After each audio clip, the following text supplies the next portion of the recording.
목마름에 처해 보면 이 물이 생명인 것을, 일이 없어 돌아보면 안다. 일터가 낙원인 것을, 아파 보면 안다. 건강이 재산인 것을, 이른 뒤에 안다. 그것이 얼마나 소중한 걸, 이별한 뒤에 안다. 그 사람이 천사인 것을, 지나가고 보면 안다. 고통이 추억인 것을, 불행해지면 안다. 아주 작은 것이 행복인 것을, 죽음이 닥치면 안다. 인생이 얼마나 허무한지 했던 그 말이 생각납니다. 여러분 스스로 생각하시기를, 나는 복된 사람인가 아니면 나는 불행한 사람인가 한번 생각해 보시기 바랍니다. 지금까지 살아온 내 생, 오늘 내가 처해 있는 이 처지가 복된 것인가, 아니면 누구 말 맞다나 활자가 기부해서 불행한 것인가. 반대로 내가 복되다면 나는 어떤 이유로 복된 사람인가, 아니면 불행하다면 나는 무엇 때문에 불행한 것인가. 막연하게 불행하다 할 것이 아니고 좀 더 진지하게 무엇 때문에 나는 불행한 것인가, 혹은 나는 얼마나 불행한 사람인가 하는 것을 한번 자문자답해 보시기 바랍니다.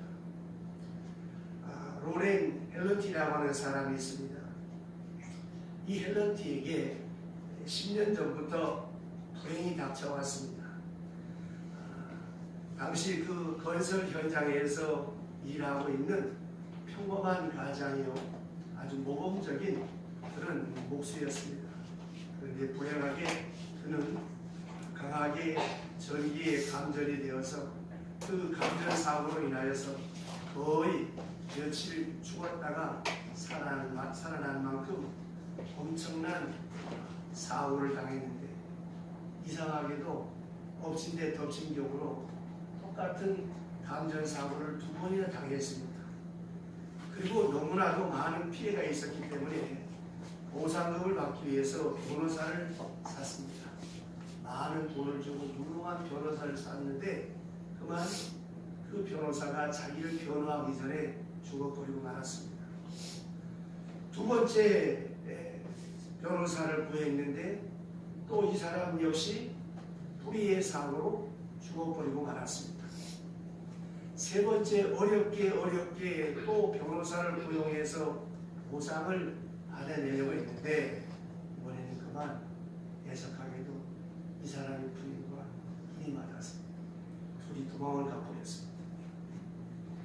여기에다가 설상가상으로 진찰을 받아보니까 암이라고 하는 암선고를 받고 약을 투여받으며 혼수상태까지 들어가며 고생을 했습니다. 일주일간 의식을 잃어버린 때도 있었습니다. 그런데 뒤에 다시 재검진을 해서 자세히 살펴보았더니 이 암 선고가 잘못된 것이고 간 질환이었다라고 하는 것입니다. 이렇게 계속 그에게 불운이 닥쳐왔습니다.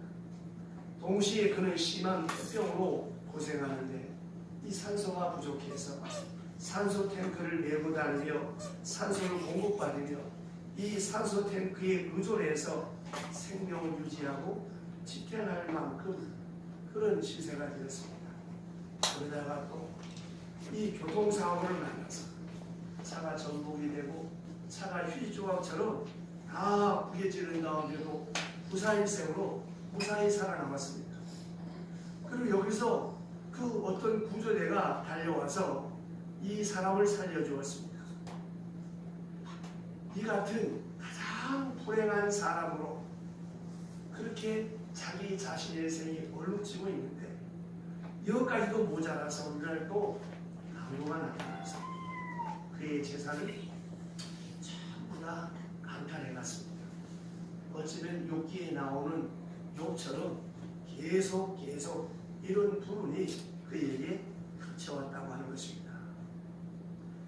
그래서 이 많은 불행 가운데 그가 1955년 미스 포춘지라고 하는 거기에 가장 불행한 사람으로 그가 뽑혔습니다.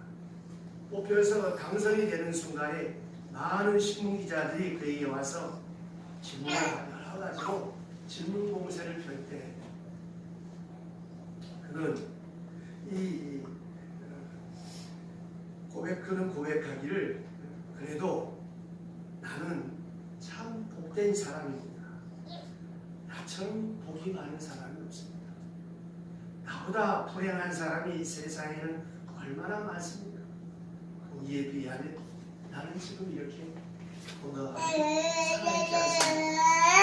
이렇게 고백했다고 하는 것입니다.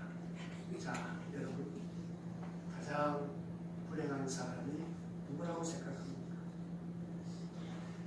이 기자의 말처럼 이 사람이 불행한 사람이 아니라 가장 불행한 사람이 어떤 사람이냐?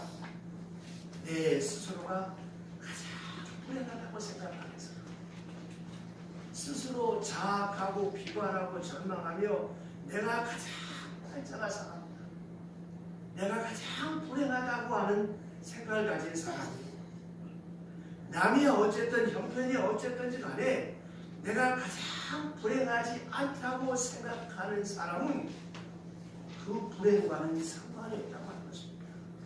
그러니까 가장 불행한 사람은 환경이나 여건이나 어떤 사건이나 형편에 매여 있는 것이 아니라 내 스스로가 가장 불행하다고, 내 스스로가 가장 괴로운 생을 산다고 스스로 자학하고 비관하는 사람이 가장 행복한 사람입니다.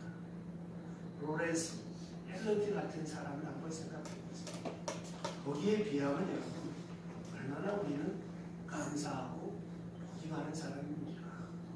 아까 김홍신 씨의 그 방송에 한 내용을 잠깐 소개를 드렸습니다. 정말 병파 보세요. 밥 먹고 사는 것이 얼마나 감사합니다. 한번 아파 보세요. 몸이 얼마나 귀한가, 건강이 얼마나 귀한가. 내 옆에 있는 사람이 떠나가 보세요. 그 사람이 정말 천사입니다. 지나버리는 하는 그러므로 그럼 복이 무엇입니까? 어떤 사람이 복된 사람입니까? 내 스스로가 가장 행복한 사람, 이만하면 가장 복된 사람입니다. 이걸 스스로 인식하고 자학하고 확증하고 살아가는 사람이 복 있는 사람입니다. 유명한 톨스토이의 세계의 물음이라고 하는 그의 글에서 인생론과 행복론을 요약해서 그런 설명하기를 첫 번째 질문이 이 세상에서 가장 중요한 시간이 언제냐? 두 번째, 이 세상에 가장 필요한 사람이 누구냐? 세 번째, 이 세상에서 가장 중요한 일이 무엇이냐? 이 세 질문에 대해서 그의 행복론의 결론을 이뤘습니다. 이 세상에서 가장 중요한 시간은 지금 현재라고 하는 시간, 과거의 시간도 아닙니다. 불확실한 미래도 아닙니다. 오늘, now, 지금, 이 순간이 가장 중요하고 가장 행복한 시간이라고 하는 두 번째, 가장 필요한 사람이 누구냐? 지금 내 옆에 있는 사람, 현재 내가 만나고 있는 사람, 과거에 만났던 사람도 아니고 앞으로 헛된 꿈을 꾸면서 백마탄 왕자나 귀인이 나타날 거라고 생각하는 것도 아니고 지금 내가 만나는 이 사람이 가장 귀한 사람이라고 하는 것을 알아야 합니다. 이 사람이 내게 가장 필요한 사람, 무엇과도 비교할 수 없는 가장 필요한 사람은 지금 내 곁에 있는 사람, 지금 내가 만나는 이 사람이 가장 귀한 사람이다라고 하는 여기에 행복이 좌우된다고 하는 것입니다. 또 하나, 가장 중요한 일이 무엇일까요? 그것은 지금 현재 내가 하고 있는 그 일이 가장 귀한 일이고 가장 보람된 일입니다. 지나간 일을 못했다고 후회할 것도 없고 지금 내가 만나는 사람, 그에게 행하는 그를 선하게 대하고 그에게 행하고 그를 위하여 일하는 지금 하고 있는 내 일이 가장 중요한 일이라고. 내일 할 일도 아니고 과거에 할 일도 아니고 지금 내가 하는 일이 가장 중요한 일. 여러분, 복이 무엇입니까? 복은 복됨을 깨닫는 데 있습니다. 아무리 좋은 여건이 있어도 복을 깨닫지 못하면 불행한 사람입니다. 아까 말씀드렸던 그 사람처럼 남보기에 참 처량하고 정말 딱하게 보여도 그 사람 스스로가 행복하다고 할 때 그 사람은 가장 행복한 것입니다. 아무리 좋은 여건이 있어도 복으로 깨닫지 못하면 그 사람은 불행할 수밖에 없습니다. 남보기에 참으로 처절할 만큼 불행해도 본인 스스로가 자기가 처지 현재 자기가 하고 있는 일을 가장 복되게 깨닫는 그 사람이 가장 복된 사람입니다. 보세요. 내가 누구입니까? 내가 중요한 거예요. 복은 따로 없습니다. 내가 복되다는 것을 깨닫는 데 있다라고 하는 거예요. 이 현재가 복되다는 걸 깨달아야 됩니다. 지난 과거도 아니고 막연한 미래도 아니고 현재 내가 하고 있는 일, 이것이 가장 소중한 일이요. 이것이 내게 주신 복이다라고 하는 것을 깨닫는 사람이 가장 복된 사람입니다. 내가 어떤 일을 하든지 간에 현재 내가 하고 있는 일이 가장 복된 일이다. 이걸 바로 깨달을 때 그 사람이 복된 사람이란 말입니다. 오늘 주신 말씀을 보면 이 복된 사람을 구체적으로 설명합니다. 자, 시편 127편 1절을 다 같이 함께 읽겠습니다. 1절 시작. 여호와께서 자의 수고가 되며 여호와께서 성을 지키지 아니하시면 파수꾼의 되다. 아멘. 자, 하나님이 보호하시지 않으면 모든 것이 다 헛되고 무효가 된다는 겁니다. 그러므로 하나님이 보호하시고 하나님이 함께하시고 하나님이 동행하시고 하나님이 동역하시고 하나님이 함께한다고 할 때 그가 복된 사람입니다. 이보다 더 중요한 문제는 하나님이 나와 함께한다는 걸 믿는 사람이에요. 믿고 알고 깨닫는 사람.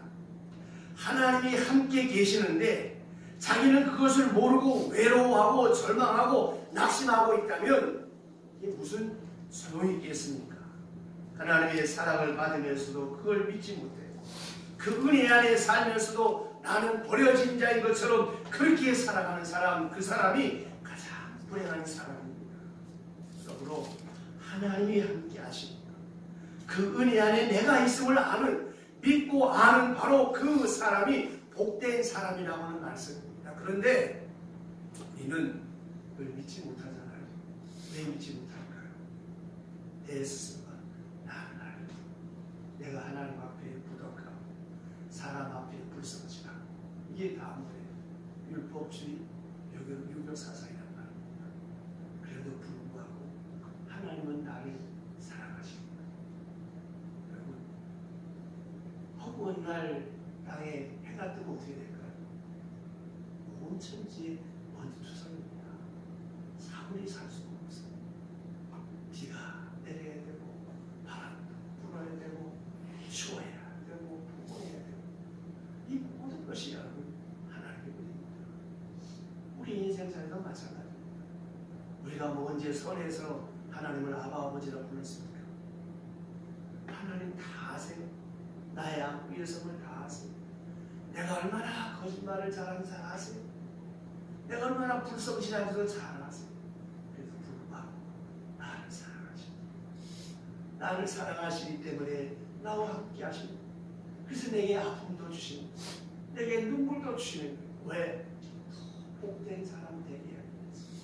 이 사실을 믿고 하나님이 나와 함께하는 사실을 믿고 살아가는 사람이 가장 행복한 사람이고 복된 사람입니다. 톨스토이 작품 가운데 일러야스의 행복이라고 하는 그 책에 보면 이런 글이 있습니다. 일러야스라고 하는 사람이 유산이 없었습니다.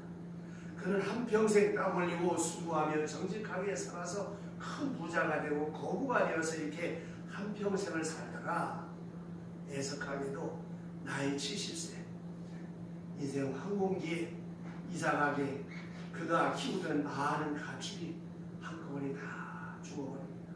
그리고 나머지 재산마저 어떤 사람에게 그만 사기를 당해서 홀라당 다 빼앗겨버렸습니다. 완전히 빈털터리가 되고 거지가 돼서 참 먹고 사는 것조차 어렵게 되었을 때 고맙게도 마음씨 착한 하메트 샤프라고 하는 사람이 이 농부가 그를 자기 집에 불러들여서 우리 함께 삽시다. 우리 함께 먹고 삽시다. 그래서 그 집에서 모습으로 함께 일을 합니다. 자, 70 노인 두 사람이 한 집에서 삽니다. 자, 극과 극이죠. 큰 부자가 하루아침에 남의 집 모습처럼 삽니다. 너무 기가 막힌 사정을 알고 친구들이 찾아와서 그를 위해서 기도하고 물어보기도 합니다. 얼마나 어려우냐, 얼마나 마음이 아프냐, 얼마나 괴롭냐고 위로할 때에 그는 일러야스는 이렇게 말합니다. 나는 잘 지내고 있다. 당신들이 나를 볼 때는 내가 처량하고 애처롭게 보일지 모르지만 믿거나 말거나 나는 정말 편안하고 행복하다. 왜냐하면 조용하게 지내니까 좋고 또 이제 얼마 안 남은 생을 살며 영혼을 위하여 생각하고 영원한 세계를 생각하고 마음을 새롭게 하며 사니까 이처럼 고마운 일이 없고 항상 즐거운 마음으로 살 수 있었고 그동안 재산이 많아서 늘 강도를 만날까봐 걱정했는데 이제 빈털터리가 되고 보니까 강도 만날 걱정도 없고 문단속 할 필요도 없고 문장도 일도 없이 외출할 때 그냥 나갔다 들어오면 되고 그리고 부부간에 열심히 일하고 밤에 잠을 자는데 그렇게 한잠을 잘 수가 없다는 거예요. 그리고 기도하고 시작하고 저녁에 감사의 기도를 드리고 자고 당신들이 믿거나 말거나 나는 진정 50년 만에 처음으로 경험하는 행복한 생을 살아가고 있다고 그를 위로하러 온 친구들에게 이렇게 고백했습니다. 여러분, 행복이 어디 있는 것입니까? 하나님과 함께하는 사람에게는 불행이 없습니다. 그 사람의 사는 현재가 얼마나 행복한 시간입니까? 두 번째로 2절 보시죠. 2절 다 같이 시작. 너희가 일찍 일어나고 늦게 누우며 수고의 떡을 먹음이 헛되도다. 그러므로 여호와께서 그의 사랑하시는 자에게 잠을 주시는도다. 아멘. 자, 헛된 수고가 없겠다고 하는 거예요. 수고의 떡을 먹음이 헛되도다. 아침에 일찍 일어나고 전에 늦게 잠을 잔다고 해도 아무 소용이 없어요. 하나님이 그 의미를 빼앗아 가버리면 그 하늘 일이 전부 다 허무에 빠지고 만다고 하는 것입니다. 그러므로 심은 대로 거둔다는 것이 얼마나 큰 축복이고 땀 흘린 대로 열매를 거둔다는 것이 얼마나 큰 복이고 힘써 애쓴 일에 아름다운 결과가 있다고 하는 것이 하나님의 축복입니다. 문제는 아무리 아침부터 밤늦게까지 내가 수고를 해도 열매가 없어요. 아무리 애써도 내게 남는 게 없단 말입니다. 이게 허무지. 현대의 가장 무서운 과제가 허무주의입니다.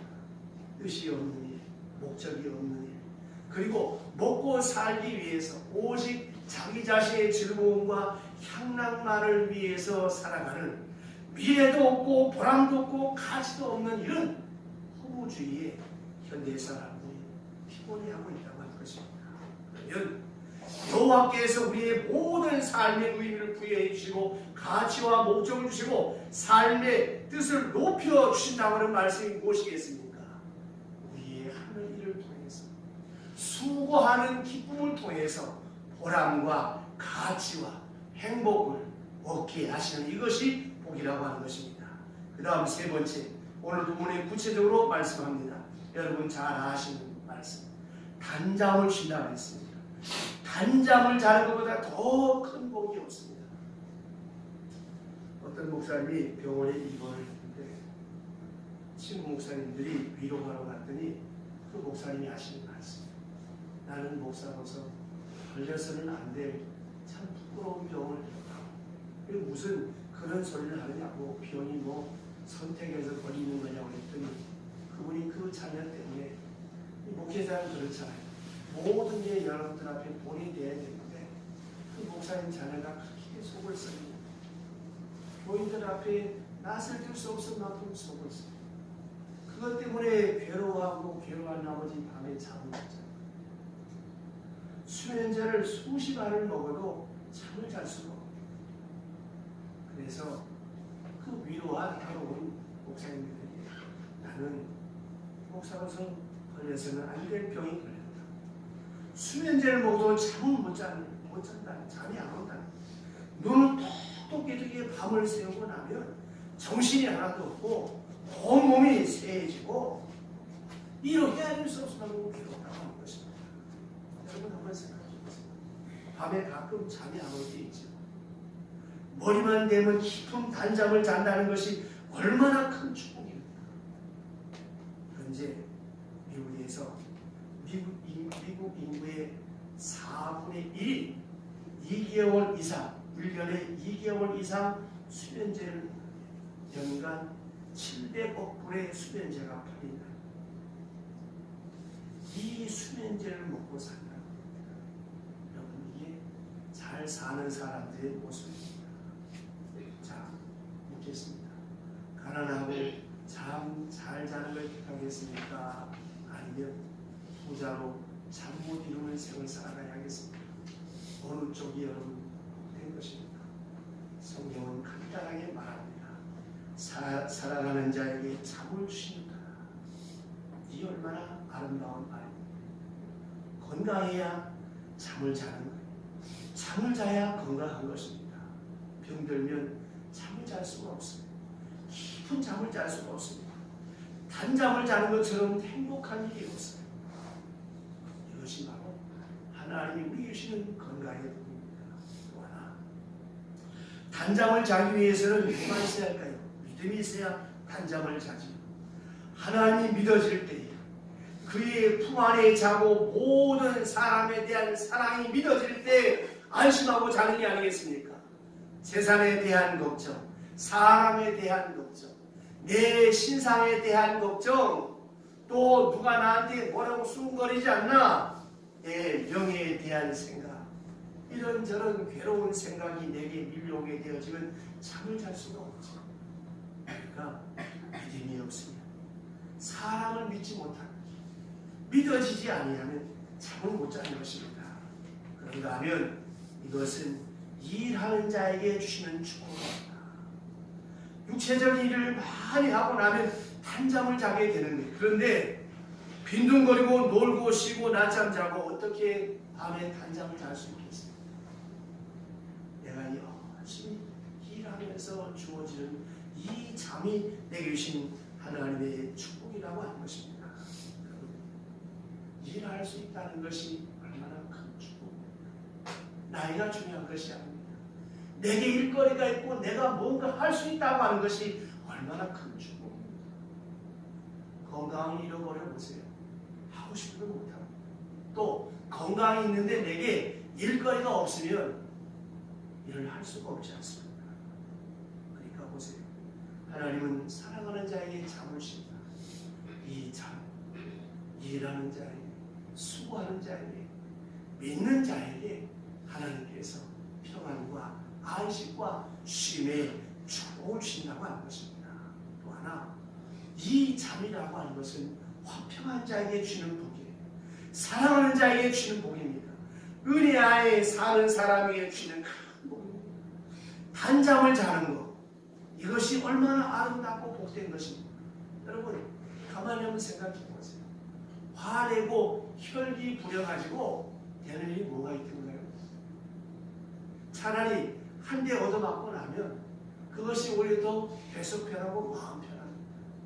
항상 큰 소리 치고 화낸 사람은 항상 후회가 있긴 말이에요. 그래서 화평한 사람에게 주어지는 축복이 이 평안의 축복, 단잠의 축복입니다. 그래서 주님 말씀하시기를 내 이웃을 내 몸같이, 이 말이 무엇입니까? 내 몸이 얼마나 소중합니까? 내 몸이 소중한 것처럼 다른 사람을 내 몸처럼 소중하게 여겨보세요. 내 감정을 추스릴 수 있습니다. 내 욕심을 절제할 수 있습니다. 내 하고 싶은 말을 거둘 수가 있습니다. 그런데 나는 소중하고 남은 소중하지 않다고 하는 이 자기 욕심에 빠지기 때문에 그만 엎친 데 덮친 격으로 속은 시원할지 모르지만 항상 후회가 나는 것입니다.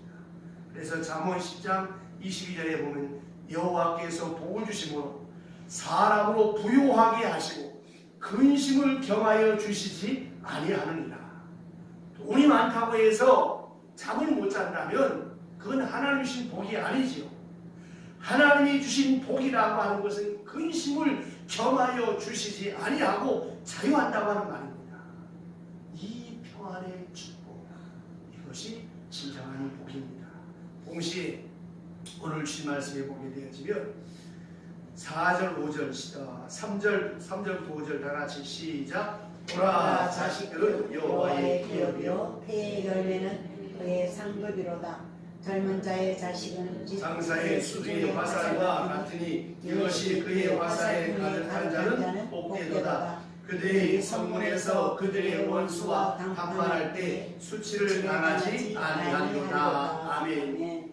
자식에게 복을 주시는데 자식이 다 복이 아니라는 거죠. 잠언 17장 25절에 보면 미련한 아들은 그 아비의 근심이 되고 그 어미의 고통이 되느니라. 자식이 있어도 자식으로 인하여 그 고통이 되고 자식이 원수가 되면 그게 어떻게 복이 될 수가 있겠습니까? 복이 될 수 없지요. 이번 명절에 참 끔찍한 사건이 나타납니다. 아들을 죽이는 부모가 없나? 참 딸이 엄마를 안 죽이나 아들이 엄마를 죽이나 이런 참 있어서는 안 될 일들이 너무 이 세상에 많은 거예요. 보세요. 그런 자식은 아무 소용이 없어요. 자식이 우한덩어리가 된다면, 걱정의 이유가 된다면, 내 불행의 원인이 된다면 어떻게 복이 되겠습니까? 오늘 성경은 말합니다. 성문에서 자랑거리가 되겠다. 자식으로 인하여 자랑을 느끼게 된다는 것이고 자식으로 인하여 기쁨을 느낀다는 것이죠. 자식을 생각하며 생의 보람을 느낀다는 것입니다. 그래서 메가너 장군의 아들을 위한 기도문 마지막에 보면 이런 기도문이 있습니다. 내게 이런 아들을 주시옵소서. 기도한 다음에 맨 끝에 가서 그리하여 나로 하여금 세상을 헛되이 살지 아니하였다 하게 하시옵소서. 자식을 보면서 다른 일에 실패가 있었지만 그래도 한 가지만 헛되이 살지 않았다라고 하는 그러한 자식, 그것이 바로 복이라고 하는 것입니다. 그러므로 오늘 주신 말씀에 보면 하나님께서 젊은 자의 자식은 장사의 수중의 화살과 같다. 성문에서 자랑거리가 되겠다. 이러한 자식을 하나님이 주시는 것이 복이라고 하는 것입니다. 성도 여러분, 이 명절에 우리가 복을 많이 빌고 세배를 받기도 하지 않습니까? 그런 복이 무엇입니까? 복은 사건이나 지위나 명예나 소유가 아닙니다. 복된 자가 된다라고 하는 것에 있습니다. 다시 말씀드리면 철학적으로 말하면 존재론의 문제라고 하는 것입니다. 존재의 문제입니다. 내가 어떤 존재, 어떤 상태로 놓여 있느냐, 이것이 바로 복된 사람의 모습입니다. 복은 미래적이고 영원한 것이고 신령한 것이 그 근본입니다. 복은 그 가치와 보람과 생의 의미가 있는 것이고 그 확실한 약속 앞에 있는 기쁨이 있는 이것이 복입니다. 그러면 그 복된 사람이 어떤 사람입니까? 하나님이 함께하는 사람, 은혜로 구속받은 하나님의 자녀, 그 큰 은혜를 깨닫고 감사하는 기쁨, 그리고 그의 크신 약속 안에 쓰여지는 하나님의 영광과 구속 사역을 위하여 쓰여지는 그런 존재, 쓰여지는 자기 일, 그 일을 하며 기뻐하며 깨달으며 감사하며 그 속에 참된 복이 있고 행복이 있습니다. 생각해 보세요. 내가 복되고야 남을 복되게 할 수 있는 것이 아니겠습니까? 한 해 한 해 인생의 나이대가 더해갈수록 내가 하나님 앞에 복된 자가 되어져야 됩니다. 이것이 하나님이 주시는 축복입니다. 기도합시다. 은혜로우신 아버지 하나님, 우리